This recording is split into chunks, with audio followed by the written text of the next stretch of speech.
Hello and happy Wednesday from Radically Rational and radicallyrational.com. Name an athlete ever that was more universally beloved than Brooks Robinson. You can't do it. I can't do it. Nobody can. But now try thinking about Brooks Robinson without smiling. Brooks is gone, but the smiles that he left on our faces and our hearts will never fade. He was Brooks Robinson, and we loved him because he loved baseball so much and was so passionate about what he did. A universally beloved figure, and I miss him already. Brooks was the ultimate glove man, the epitome of fielding excellence, and therefore the polar antithesis of Tuesday night's defensive meltdown by the Astros in Seattle. That came at a pretty poor time, don't you think? Houston may yet find a way to miss the playoffs entirely. Vikings at Panthers on Sunday, 0-3 at 0-3. And coaches Kevin O'Connell and Frank Reich are still prattling on about, quote, trusting the process, even as their respective teams continue to play like processed ham. Ditto Broncos and Bears. Wouldn't you love to eavesdrop on that on-field pregame little casual conversation between Sean Payton and Matt Eberflus? All right, I guess. How you doing? Atlanta is not far from Jacksonville, as the crow flies, yet the Falcons and Jags are having to fly clear across the pond for one of those lame English muffin breakfast games at Wembley Stadium. That's not exactly energy efficient, is it? Aaron Rodgers says the Jets need to grow up. Here's what they don't need: a home game against the Chiefs, but that's exactly what they're looking at Sunday night. But at least the Jets have signed Trevor Siemian, so that'll fix everything, right?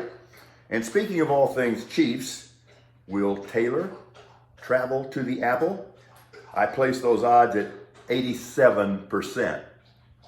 Okay, Paul, so you can stop with the snark now.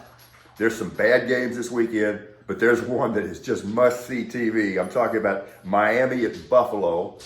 Okay, they'll place the over-under on combined yardage at 1,000, and I say take the over. Seeing and reading about Raiders defensive end Chandler Jones just coming apart right before our very eyes is just sad. I wish him nothing but health and peace. But this makes me angry. Brooklyn, Ohio High School played Beechwood High in a football game last week. Beechwood is a Cleveland suburb. Beechwood High's enrollment is 90% Jewish. Brooklyn coach Tim McFarland must have thought it was a cute idea to call out plays with racist names like Nazi. Yeah, he's resigned after expressing his deepest regret. There are days when I'm deeply regretful that I'm alive. That's disgusting. Okay, the noun fraud can be used to label either a crime or a criminal. In the case of Donald Trump, it serves both purposes. He's lied to you about everything. He continues to lie to you about everything.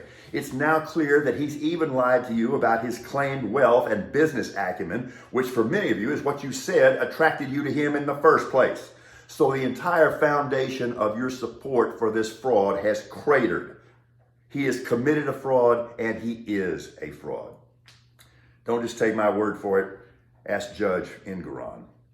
Trump's defense boiled down to its essence, something along the lines of, I was lying, everybody knew I was lying, everybody lies, nobody takes those financial statements seriously. He is unfit. He is unfit to run a company, and he is certainly unfit to ever get close to running our country again. And I don't know about you, but I find Cassidy Hutchinson to be highly credible. Trump is also a coward. What debate tonight? Don't get me wrong, I'll still pay attention, if only to hear Haley and Christie carve up that turkey, and it would be fun to watch the dying embers of what's left of the DeSantis candidacy. So it has the potential to be a good Wednesday. Let's make it happen. We are radically rational.